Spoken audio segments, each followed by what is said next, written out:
오늘의 말씀은 창세기 35장 1절에서 2절 말씀입니다. 하나님이 야곱에게 이르시되 일어나 베들로 올라가서 거기 거주하며 내가 내 형 에서의 낯을 피하여 도망하던 때에 내게 나타났던 하나님께 거기서 제단을 쌓으라 하신지라.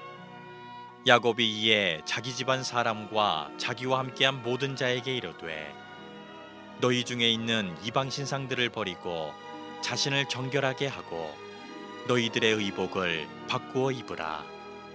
아멘. 코로나로 인해서 참 많은 이야기들이 만들어지고 있는데 얼마 전 유럽에서 있었던 일입니다. 코로나19가 본격화되면서 유럽의 모든 대학들이 문을 닫습니다. 유학을 온 학생들이 학교 문은 닫혀서 더 이상 학교에는 있을 수 없고 집으로 돌아가야 되는데 비행기가 다 멈춰섰습니다. 이러지도 저러지도 못하는 학생들이 곳곳에서 나오게 되는데 그 중에 스코틀랜드의 에버딘이라고 하는 곳에서 유학을 하고 있었던 클레온이라고 하는 학생이 있었습니다. 이 학생의 집은 그리스 아테네인데 자기가 공부하는 에버딘에서 아테네까지는 3,500km 정도 떨어져 있습니다. 학교에 더 이상 머물러 있을 수도 없고 집으로 하려고 하니 비행기가 다 멈춰서 있고 이러지도 저러지도 못하던 이 클레온이 용기를 내고 이런 결심을 합니다. 자전거를 타고 가자. 주변에서 다 무모하다. 그건 안 되는 일이다. 3,500km를 어떻게 자전거 타고 이 시국에 갈 수 있느냐. 그러나 클레온은 이 무모함 앞에 계획적으로 차근차근 모든 걸 준비하기 시작합니다. 우선은 침낭과 텐트를 또 양식을 준비하고 매일매일 코스를 자기 나름대로 계획표대로 짭니다. 그리고 자신을 걱정하는 가족들, 친구들을 위해서 자주 연락하도록 위치 앱을 공유하기 시작합니다. 5월 10일 학교를 떠난 지 꼭 48일째 되는 6월 27일 날 가족들이 있는 고향에 도착하게 됩니다. 많은 사람들이 어떻게 이런 엄청난 일을 해냈느냐고 다가와 물을 때 그는 딱 한마디를 대답합니다. 내가 준비를 차근차근 잘했고 그 계획대로 했기 때문에 이러한 결과를 가져올 수 있었습니다. 우리가 살다 보면 이 클레온처럼 무모한 일에 도전을 해야 될 때가 있다거나 또 사방이 다 막혀서 꼼짝도 할 수 없는 그럴 때가 놓입니다. 유명한 말이 있습니다. 가만히 주저앉아 있는 것보다는 삽을 들고 삽질이라도 해라. 이 말은 그 환경에 주저앉아 있다 보면 아무것도 변하지 않지만 뭔가 사람이 해보려고 몸부림치면 길이 나올 수 있지 않겠느냐라는 좋은 뜻의 말입니다. 그러나 무모하게 삽질을 한다고 되지 않아요. 훌륭한 사람은 삽질도 다 나름대로 계획과 단계를 밟아가며 합니다. 어렵다고 해서 될 대로 되라 라고 하는 지나친 모험심으로 사는 게 아니라 어려울수록 더 치밀한 철학과 전략을 가지고 접근해야 된다. 오늘 그러한 이야기가 성경에도 등장하는데 우리가 만나볼 창세기 35장의 야곱의 얘기예요. 지난 시간에 야곱은 세겜에서 엄청난 위기를 만나게 됩니다. 막내딸 디나가 큰 일을 당하면서 시작된 이 위기는 결국 보복과 또 다른 보복을 낳는 분란으로 이어지면서 지금 야곱은 엄청난 위기를 당하게 됩니다. 세겜 사람들을 아들들이 가서 흥분해서 다 죽였는데 세겜 사람들은 죽였지만 그 가나안 땅의 다른 부족들이 이걸 용납할 리가 없어요. 그래서 야곱의 가족들을 몰살시키려고 가나안의 모든 부족들이 야곱의 일행을 노리고 있습니다. 아브라함으로부터 시작된 이 야곱의 가문이 야곱에 와서 사라질 위기에 처하게 된 겁니다. 여러분, 사람이 너무 기가 막히면 넋을 놓고 앉아 있다고 하지요. 마치 야곱은 다시 하란 땅으로 돌아갈 수도 없고, 그렇다고 그 무시무시한 여러 부족인 가나안 땅을 이겨낼 수도 없고, 어디 오갈 데 없는, 꼼짝없이 멸망당할 수밖에 없는, 그래서 아무것도 도무지 생각조차도 할 수 없는 지금의 현실을 넋을 놓고 앉아서 바라볼 수밖에 없었어요. 바로 이런 상황에서 오늘 본문이 시작되는 거예요. 자, 넋을 놓고 아무것도 할 수 없는 상황에 주저앉아 있을 때 어떤 기적이 일어나느냐? 오늘 1절에 보니까 하나님이 야곱에게 이르시되 일어나 베델로 올라가서 거기 거주하며 하나님께 거기서 제단을 쌓으라 하신지라. 여러분, 가장 비참하고 막막하고 정말 어느 것 하나 생각조차도 나지 않는 그 순간에 오늘 본문에 어떤 일이 일어나요? 하나님이 야곱에게 먼저 찾아오신다는 거예요. 우리가 하나님의 속성을 알아야 돼요. 하나님은 인간이 가장 약할 때, 우리가 가장 바닥에 있을 때, 아무것도 할 수 없을 때, 가장 무능하고 비참할 때 하나님의 존재가 드러나는 거예요. 지금 여러분, 야곱이 잘 될 때, 행복할 때, 뭔가 감사의 조건이 많을 때 하나님이 야곱에게 찾아오신 게 아니에요. 가장 인간적으로 비참하고 너무 기가 막히고 너무 어려워서 생각조차도 모든 게 멈춰 있는 그 최악의 상황에 하나님이 먼저 찾아오셨다는 거예요. 저는 오늘 이 예배를 드리는 분 가운데, 오늘도 많은 분들의 사연 가운데 병마와 또는 가족들의 어떤 분들은 죽음과 또는 이 현실적인 경제적인 문제나 자녀들의 문제, 자신들의 진로와 사업과 형편의 문제를 놓고 너무 많은 분들이 지금 넋을 놓고 있어요. 기가 막힌 상황 앞에 아무것도 할 수 없는 분들이 오늘 너무 많아요. 저는 그런 분들에게 오늘 야곱에게 찾아오신 하나님이 여러분에게 찾아오셔서 여러분의 이름을 부르시고 여러분을 인도해 주시기를 주님의 이름으로 축원합니다. 하나님이 오셔서 뭐라고 말하느냐? 야곱아, 너 옛날 베델에서 내가 너를 만났을 때 나한테 했던 약속 기억하느냐? 이렇게 물어보셨어요. 이게 무슨 말이에요? 몇십 년 전에 야곱이 형을 피해서 도망을 치다가 베델 광야에서 노숙을 하는데 그날 하나님을 만나죠. 그냥 하나님 만나주는 게 아니라 엄청난 축복을 약속하셨어요.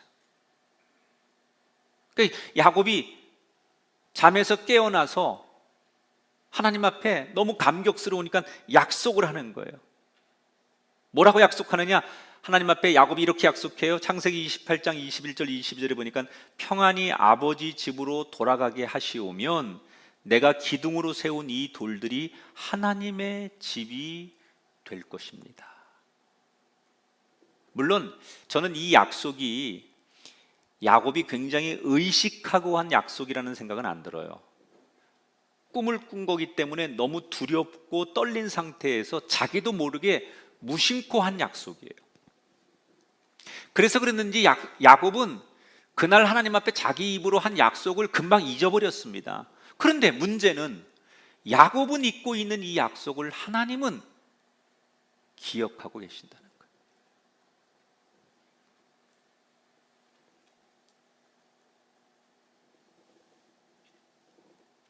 야곱이 이 약속을 언제 지키나 기다리시다가 하나님이 먼저 그 얘기를 꺼내신 거예요. 저는 이 본문을 마주 대하면서 몇 날 며칠 이 본문이 제 가슴을 계속 치고 정말 제 머리를 쭈삣쭈삣 세우는 말씀이었어요. 제가 예수를 믿고 목회를 하면서 저도 하나님 앞에 제가 제 입으로 참 많은 약속을 했어요. 하나님, 이 어려움이 극복되면, 하나님 제 기도에 이렇게 응답해 주시면 저는 하나님을 위해서 이렇게 살게요. 하나님, 이 고난만 지나게 해주신다면 저 하나님 앞에 이런 사람으로 설게요.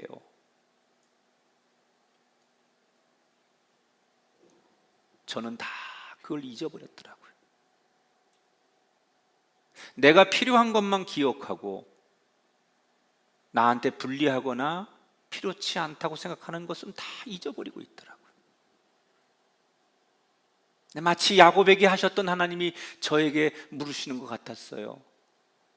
김 목사, 너 나한테 했던 약속 기억하냐? 그리고 조용히 눈을 감고 지난 수십 년 동안 내가 하나님 앞에 드렸던 크고 작은 약속들을 떠올려 보니 기억나는 것만으로도 전 하나님 앞에 얼굴을 들 수가 없었어요. 아마 여기에 이 질문에 자유로울 분은 아무도 없을 거라고 생각해요.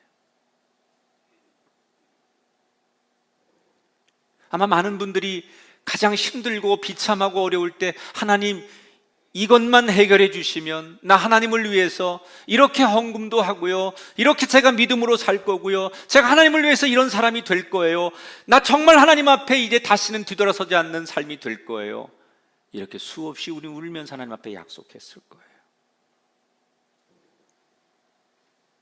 그런데 그 약속을 여러분은 기억하고 계십니까?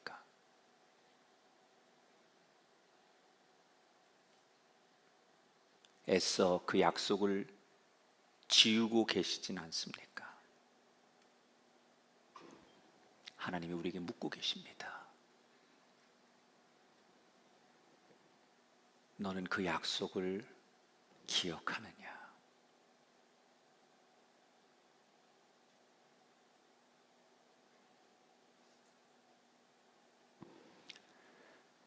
하나님이 야곱에게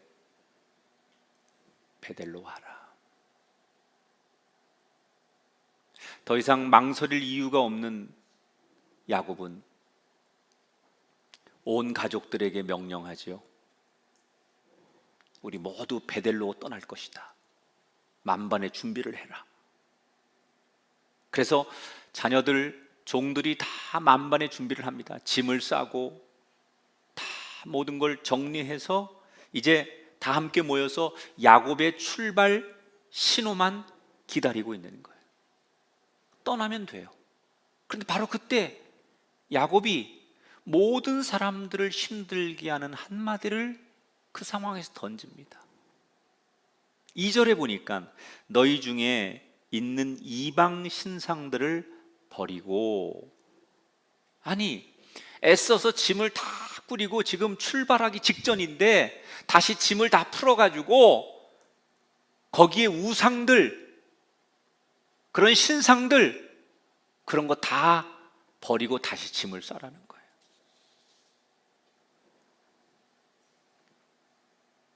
왜 지금 하필이면, 지금까지 아무 문제가 없었는데 지금에서 야곱은 떠나기 직전에 짐 다시 풀어서 우상들, 신상들 그거 다 버리고 가야 된다.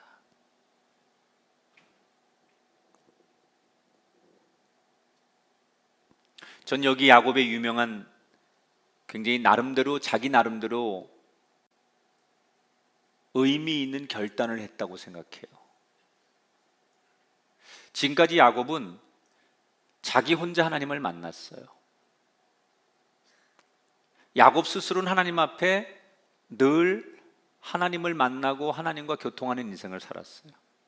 그러나 그의 가족들에게는 좋게 말하면 관대함이죠. 신앙은 개인의 영역이니까 내가 하나님을 잘 만나면 되지 다른 사람들까지 가족들까지 끌고 들어갈 필요가 없다고 생각한 거예요. 그런데 야곱은 오늘 결심해요. 베델로 가려면 내가 개인이 만나는 하나님이 아닌 온 식구가, 우리의 가정 공동체가 함께 하나님을 만나야 된다는 거예요. 우상을 버리라는 거예요. 야곱은 자기 집에 여러 식구들이 다양한 우상을 섬기는 걸 알고 있었는데 집안의 평화를 위해서 그걸 침묵한 거예요. 우리 부모들이 되게 자녀들 신앙생활에 대해서 엄격하게 하려고 하다가도 자식을 못 이기지요. 교회를 안 나오거나 심지어 나는 다른 종교를 갖는다거나 내지는 조금 부모들이 우리가 봤을 때 상식적이지 않는 행동들을 할 때 그게 언젠가 되겠지라는 그런 긍정적인 생각도 하시겠지만 그냥 다투고 트러블이 일어나지 않는 것을 원하셔서 침묵하는 분들이 많아요. 아마 야곱도 자기 집안에 여러 식구들이 우상을 섬기는 걸 알고 있었지만 그것 때문에 싸우고 싶지 않았기 때문에 아내들이 뭘 섬기든 또는 자식들이 뭘 하든 종들이 뭘 하든 그거에 대해서는 터치를 하지 않았다는 거예요. 그런데 그렇게 해서는 안 된다는 걸 안 거예요. 한 신앙의 공동체가 돼야 된다는 것을 선언하는 거예요. 왜 야곱의 가정에 우상이 많았을까요? 첫째는 대부분의 지금 식구들이 라반에서부터 온 거잖아요. 하란에서부터 온 거죠. 그 하란 땅은 우상이 많은 곳이에요. 라헬도 거기서 드라빔도 가져오고 여러 종들이나 사람들이 다 부인들이 그 하란 땅에서부터 우상을 그대로 가지고 온 거예요. 당시에는 이 우상이라는 게 장식품이에요. 그러니까 여자들이 귀걸이를 하면 귀걸이에다가 자기들이 믿는 그 우상, 신상을 이렇게 새겨서 넣어요. 목걸이도 그렇고. 그러니까 여자들이 하고 다니는 귀걸이, 목걸이, 팔찌 이런 거에 다 우상을 섬기는 신상들이 새겨져 있는 거예요. 그게 유행이에요. 그러니까 그거를 하나의 문화로 받아들이니까 그게 모아지니까 집안에 우상이 많을 수밖에 없는 거예요. 또 얼마 전에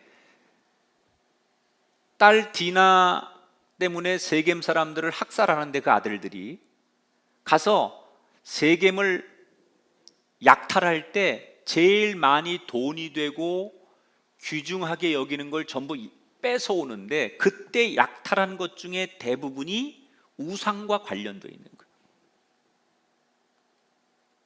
그러니까 이것은 자신들을 자랑하기에 충분한 것들이기 때문에 지금 세겜에서 베델로 올라가야 하는 상황에서도 각각 짐을 싸면서 다른 건 다 버려도 이 우상들만큼은 버릴 수 없는 거예요. 왜? 이건 너무 중요한 거예요. 돈이 되기도 하고 이건 상징이 되기도 하고 자신들의 의지가 되기도 하는 거예요. 그래서 이걸 다 바리바리 사람들이 싼 거죠. 그래서 떠나려고 하는데 바로 그때 야곱의 마음에 하나님이 감동을 주시는 거예요. 야곱아, 다 준비됐느냐? 예, 하나님, 다 떠날 준비가 됐습니다. 그때 하나님이 야곱의 마음에 어떤 감동을 주시느냐? 아니다. 너희들 짐이 너무 무겁다. 내려놓아라. 내가 너희를 새롭게 할 테니 다 버리고 가볍게 가자. 이게 하나님이 야곱에게 주신 감동이에요. 떠나기 바로 직전에 다 준비됐다고 생각했는데 하나님이 야곱에게 무슨 감동을 주느냐? 아니다. 가볍게 떠나야 된다. 너희들 너무 무겁다는 거예요. 다 버리고 다 내려놓고 떠나라는 거예요. 한번 따라 합시다. 버리지 못하면 베델에 올라갈 수 없습니다.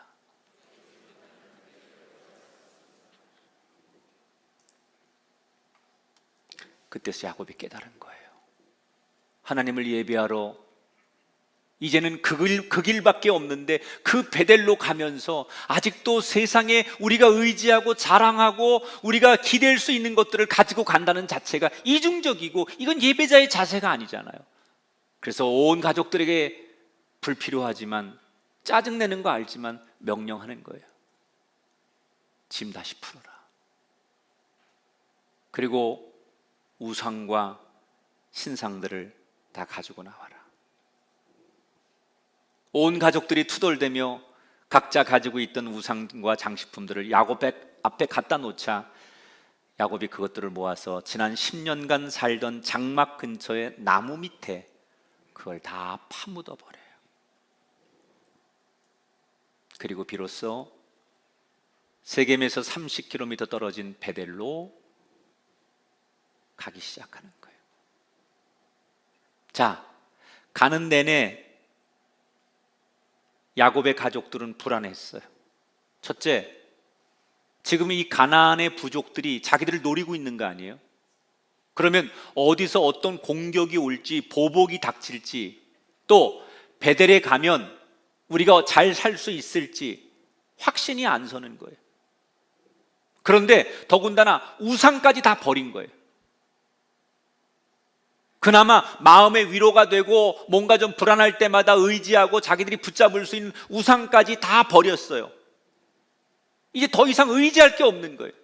야곱 때문에 버리긴 버렸는데 그나마 희망이 있었고 그나마 의지하고 기댈 수 있는 우상까지 다 버렸으니까 자기들은 더 이상 의지할 게 아무것도 없는 거예요. 그런데 그게 하나님의 축복의 섭리였어요. 더 이상 세상적으로 의지할 게 없고 자기들이 믿고 기댈 수 있는 게 없어지자 그들은 하나 둘씩 하나님만 의지하게 되더라는 거예요.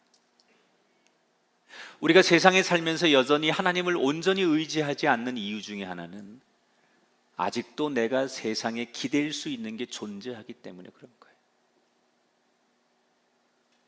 그게 뭐가 됐든 간에 아직도 내 힘 또는 내 상황과 여건 속에서 내가 의지할 수 있는 뭔가가 있다고 생각하니까 우리는 온전히 하나님만 의지하지 못하는 거예요. 그래서 하나님이 때로는 하나님을 온전히 의지하기를 원하시기 때문에 우리에게 경제가 됐든 건강이 됐든 또는 여러 가지 세상의 어떤 다툼과 갈등이 있더라도 하나님을 온전히 의지하게 하기 위해서 우리가 그렇게 아끼고 의지하던 그것들을 강제로 치실 때가 있어요.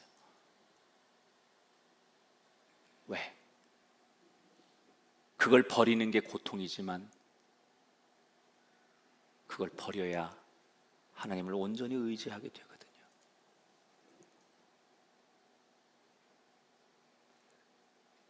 불안한 발걸음, 그러나 하나님밖에 의지할 게 없으니 하나님 부르며 걸어가던 그들에게 어떤 기적이 일어났을까요? 두 가지 기적이 일어나요. 우선 5절에 보니까 그들이 떠났으나 하나님이 그 사면 고울들로 크게 두려워하게 하셨으므로 야곱의 아들들을 추격하는 자가 없더라. 보복당할까 그게 제일 두려웠어요. 그런데 하나님이 그 가나안 부족들의 마음에 공포심을 몰아넣어준 거예요. 저 야곱의 가족들을 건드렸다가 어떤 일이 일어날지 모른다는 그 두려움을 그들이 갖게 하셨어요. 하나님이 그들을 보호해 주셨다는 거예요. 세상이 그들을 보호해 준 게 아니에요. 사람들이, 군인들이 그들을 보호해 준 게 아니에요. 하나님을 온전히 의지하니까 하나님이 그들의 보호막이 되셨어요. 세상 자랑거리를 내려놓고 하나님만 의지했더니 하나님이 방패가 되셔서 그들을 그 누구도 해치지 못하게 하셨어요. 여러분, 야곱을 위해 하나님이 친히 일하신 것처럼 나를 위해 하나님이 친히 일하시는 한 날이 되기를 축원합니다. 저는 이 본문을 묵상하면서 그래, 상황과 환경은 문제가 안 된다. 내가 의지하는 세상 것, 돈이 될 만한 것, 또는 사람들이 부러워할 만한 것, 그거 다 내려놓고 아무것도 의지할 수 없는 최악의 상황일지라도, 그런 조건일지라도 그게 문제가 아니에요. 진짜 문제는 내가 결단하고 하나님 앞에 순종하고 올바른 예배자가 되느냐, 그게 중요한 거지 다른 건 문제가 되지 않아요. 상황이 최악이기 때문에, 우리가 불경기이기 때문에, 이런 조건이기 때문에 어쩔 수 없다고 말하는 건 인간의 상투적인 얘기입니다. 그런 조건, 그런 상황, 최악의 환경, 그거 다 불필요한 겁니다. 하나님이 보호하시고 하나님이 손대시고 하나님이 역사하면 환경은, 조건은 문제가 되지 않아요. 다니엘이 사자굴에서 환경 때문에 살아난 게 아니에요. 바울이 유럽 교회를 개척하고 부흥시킨 것은 조건이나 당시의 상황이 좋아서가 아니에요. 하나님이 개입하시고 하나님이 그를 인정해 줄 때 상황은, 우리의 삶의 자리는 문제가 되지 않는다. 두 번째, 하나님만 온전히 의지했더니 어떤 기적이 일어나요? 35장 11절 13절. 하나님이 그에게 이르시되 나는 전능한 하나님이라 생육하며 번성하라. 내가 아브라함과 이삭에게 준 땅을 내게 주리라 하시고 그를 떠나 올라가시는지라. 베델에 도착해서 하나님 앞에 감사 예배를 드디어 드렸어요. 그때 하나님께서 다시 나타나셔서 야곱에게 내가 이 땅을 너에게 줄 것이다. 너의 후손을 번영시킬 것이다. 저는 여기서 우리가, 여러분, 하나님을 몰라서 잘 못 믿는 거예요. 여러분, 하나님이 어떤 분이 잘 몰라요. 여러분은 하나님 평생을 수십 년 부르면서도 하나님이 도대체 어떤 분인지 모르기 때문에 여러분 하나님을 잘 못 믿는 거예요. 보세요, 하나님의 속성은 어떤 거냐? 지금 야곱이 베델에 예배하러 왔어요. 그랬더니 너 그동안 왜 그랬어? 하나하나 죄를 묻고 지나간 허물을 따지고 그러지 않아요.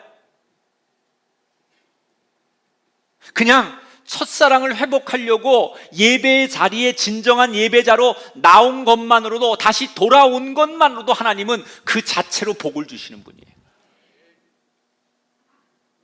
이게 하나님의 속성이에요. 탕자가 아버지의 재산을 축내고 세상에서 타락하고 돌아오지만 돌아오는 그 자체가 그냥 축복인 거예요.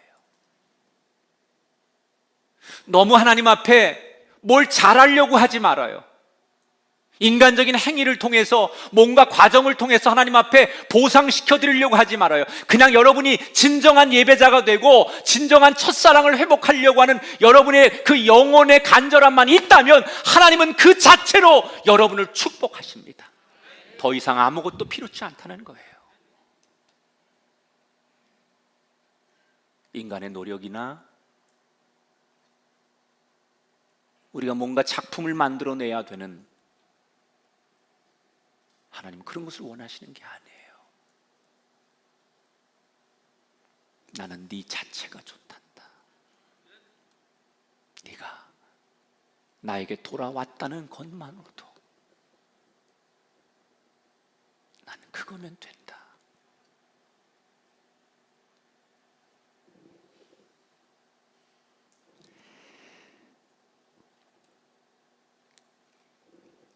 야곱이 처음에는 너무 막막했어요. 도대체 어디로 가야 될지. 그런데 하나님이 먼저 나타나셔서 감동을 주셔서 불안하지만, 앞을 알 수 없지만 한 걸음 한 걸음 두렵지만 하나님을 따라갔어요.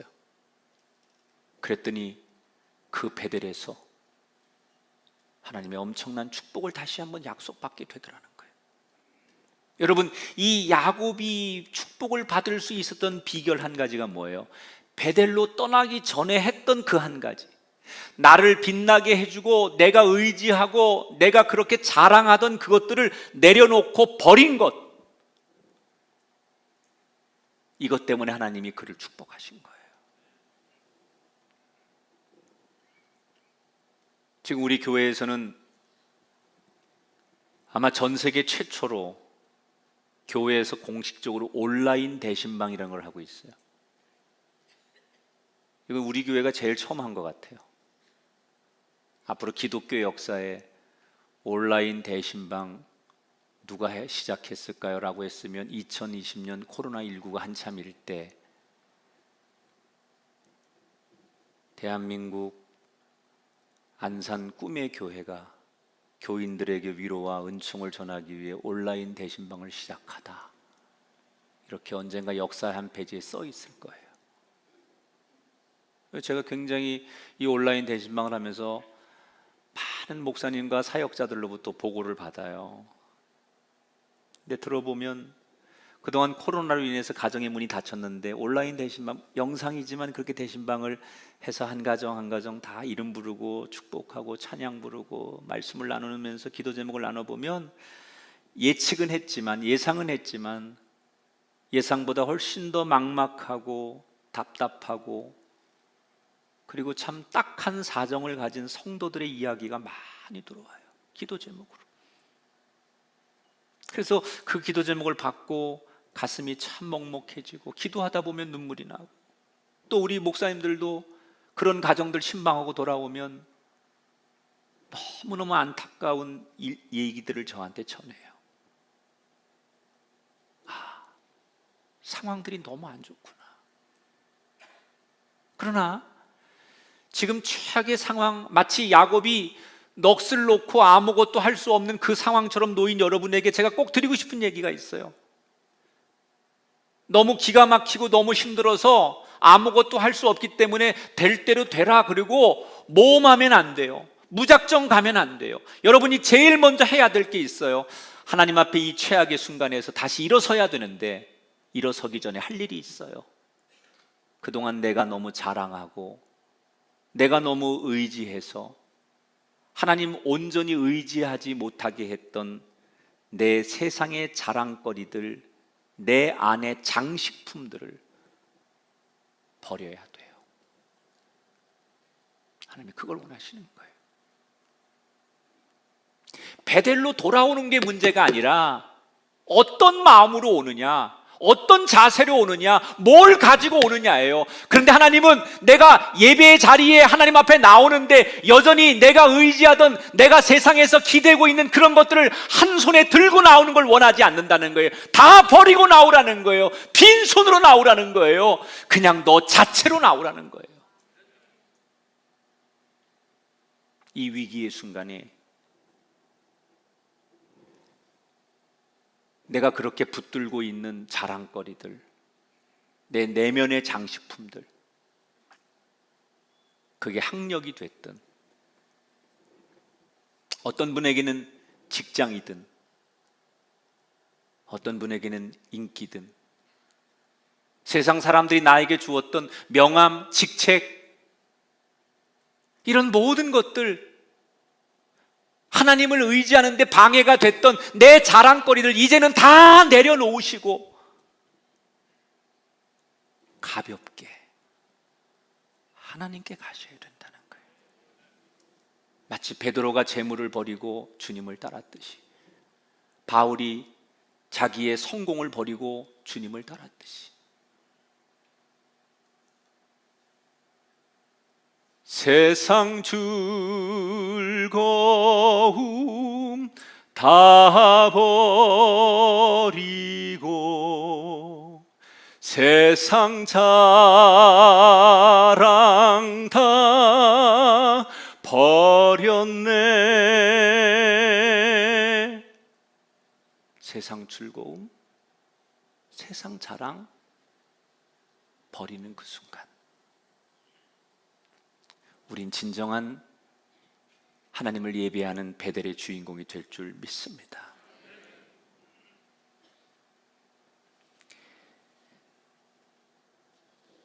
이렇게 베델에서 극적으로 다시 하나님을 만난 야곱은 하나님이 처음에 명령하신 대로, 아버지가 아직 이삭이 살고 있었거든요. 그래서 이삭이 살고 있는 아버지 집으로 떠납니다. 자, 여기서 우리는 이제 한번 여러분의 상식적인 걸 물어볼게요. 갈 바를 몰라 하던 야곱이, 가장 위기에 처한 야곱이 이제 하나님을 만났어요. 그리고 다시 야곱은 하나님 앞에 돌아왔어요. 소위 은혜를 받은 거잖아요. 그러면 그때부터 야곱의 인생은 불행이 끝나야 되고 행복이 시작돼야 되는 게 우리가 알고 있는 신앙의 상식이에요. 그렇죠?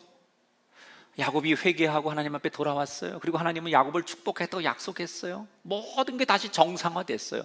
그러면 불행했던 야곱의 인생은 이제 불행은 끝나야 되는 거고, 여기서부터 야곱은 행복이 시작돼야 되는 게 우리가 알고 있는 신앙의 상식이에요. 그런데 오늘 성경은 그렇게 기록되어 있지 않아요. 하나님을 그가 만난 뒤에 그의 삶은 여전히 불행의 연속됨이 시작돼요. 내가 성경을 기록하는 사람이라면 야곱이 축복받은 이야기, 야곱이 행복한 이야기, 야곱이 승승장구하는 이야기, 이런 얘기만 쓰면 너무 좋을 텐데, 내 상식에, 목사인 믿음에도 그게 맞는 것 같은데, 성경은 안타깝게도 하나님을 만나고 하나님 앞에 돌아온 야곱의 인생이 현실은 하나도 달라지지 않아요. 여전히 불행의, 고통의, 아픔의 사건이 연속적으로 일어나는 걸 성경이 기록해놨어요.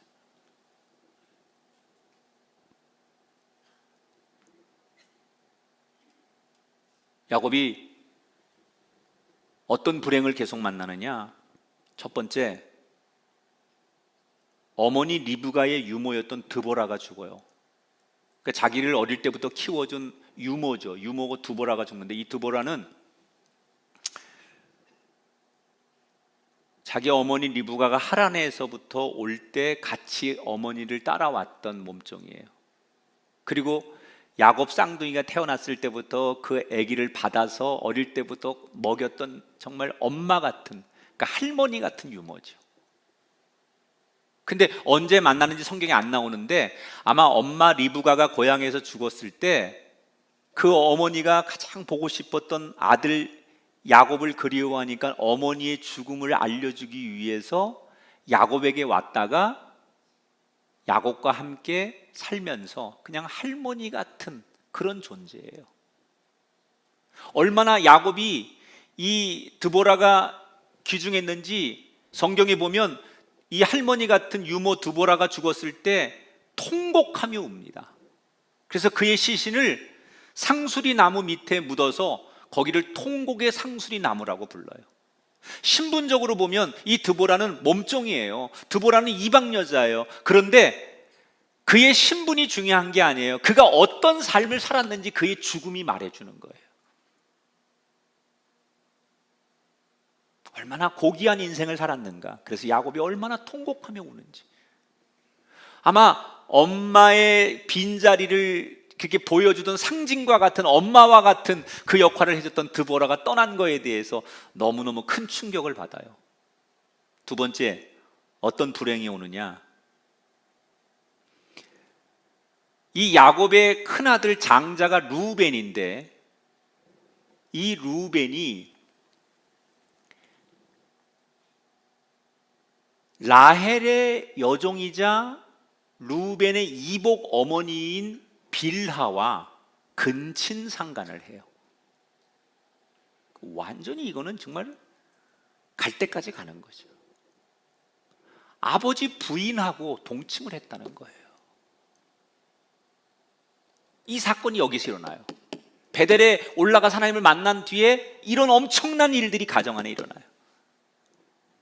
그리고 아버지 이삭이 살고 있는 헤브론으로 돌아가서 한 10년 정도 아버지랑 같이 살다가 이삭이 죽어요.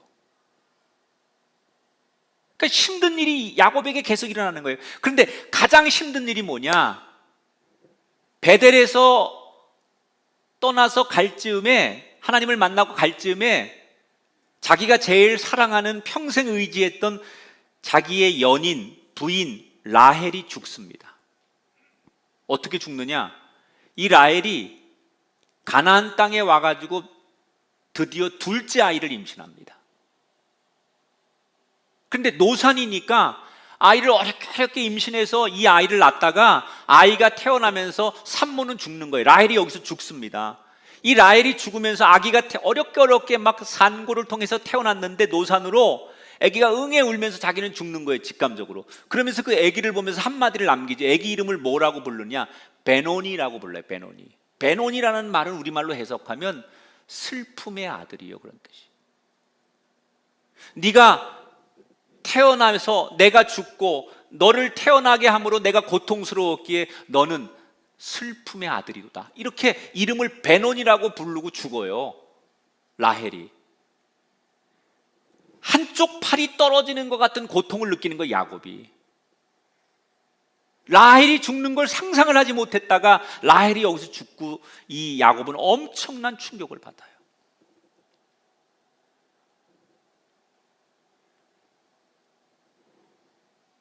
장례를 치르고 품에 안긴 그 갓난 아기를 보는 거예요.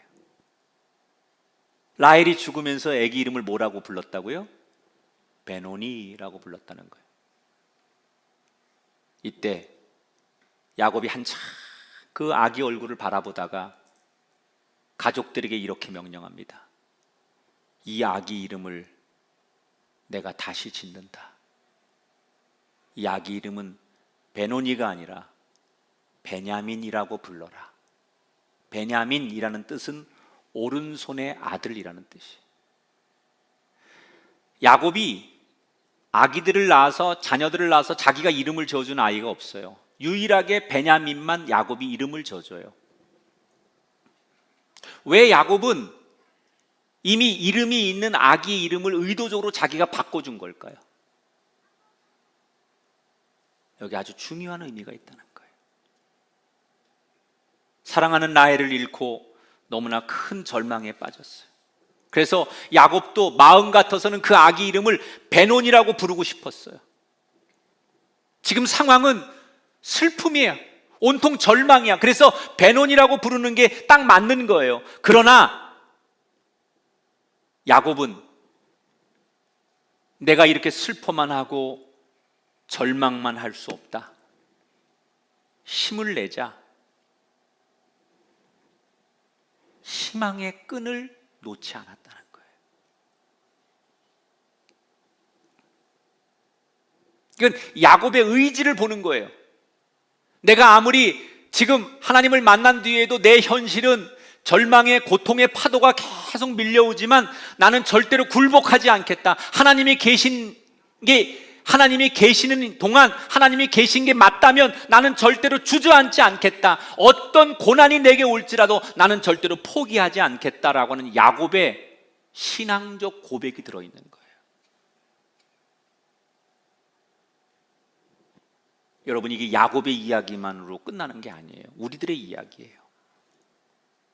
우리가 오늘 예수 믿고 은혜 받고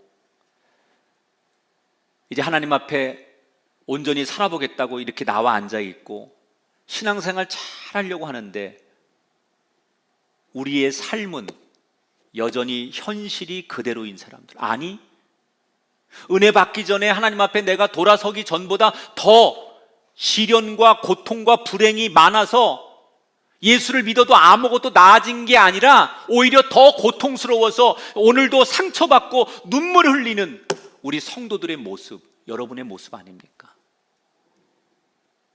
예수를 믿으면, 은혜 받으면, 하나님 앞에 응답 받으면, 성령 체험하면, 내가 열심히 예배 생활하고 하나님의 사람이 되면 불행이 끝나고 행복이 시작될 줄 알았는데, 야곱이 베델에 올라가면 불행이 끝나고 행복이 시작될 줄 알았는데 하나님을 만난 예배한 그 뒤에도 여전히 불행이 연속된 것처럼 우리의 삶에 교회를 아무리 열심히 다니고 하나님을 불러도 내 가정, 내 인생의 고통과 불행은 여전한 사람들이 얼마나 많아요. 그런데 야곱이 우리와 달랐던 게 하나 있어요. 희망의 끈을 붙잡았다는 거예요. 절망스러우니까 될 대로 되라 이러고 자포자기해서 요행을 바라는 믿음이 아니라 그 최악의 상황에서도 희망의 끈을 놓지 않는 거예요. 하나님은 희망의 끈을 붙잡는 사람을 통해서 일하십니다. 여러분, 지금 우리가 사는 세상을 딱 한마디로 표현하라면 어른도 젊은이도 뭘 하고 싶어도 할 수 없는 세상이에요. 지금 하고 싶다고 해서 할 수 있는 세상이 아니라 하고 싶은 게 너무 많지만 아무것도 할 수 없는 세상이에요. 이때 우리가 해야 될 게 뭐 있느냐? 희망의 끈을 잡는 거예요.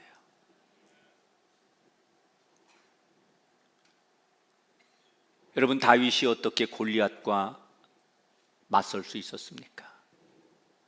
다니엘이 어떻게 사자굴을 이겨낼 수 있었습니까? 하나님이 함께 하시면 이길 수 있다. 이 희망이 있었기 때문입니다.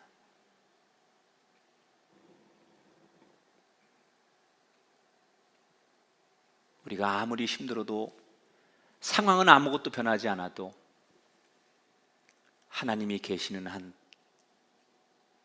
나는 절대 포기하지 않을 거야 라고 믿음의 끈, 희망의 끈을 붙잡으면 하나님은 그 사람을 통해 일하십니다. 그래서 여러분이 드디어 이 시대의 야곱이 되는 거예요.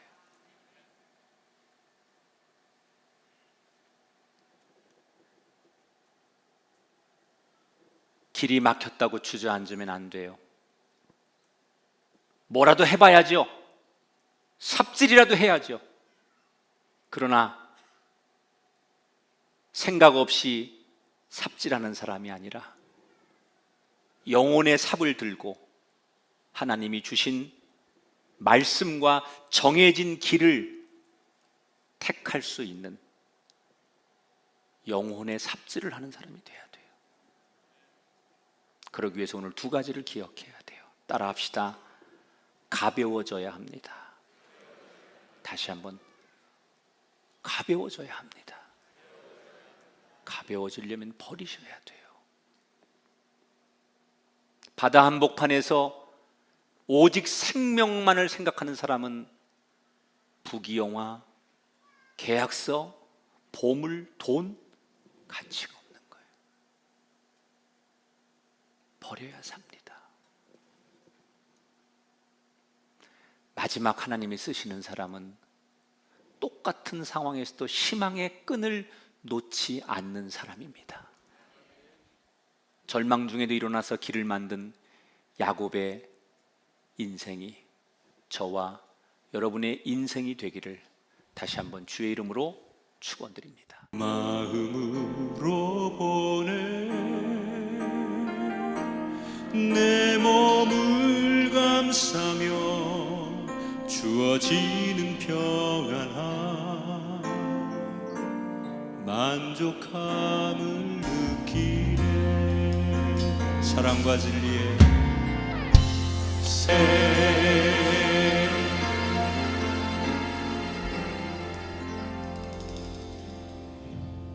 하나님, 우리에게 베델로 올라와라, 진정한 예배자가 되라고 우리를 초대하고 계십니다. 예배자가 되기 위해서 우리는 좀 더 가벼워져야 합니다. 세상 즐거움, 세상 자랑,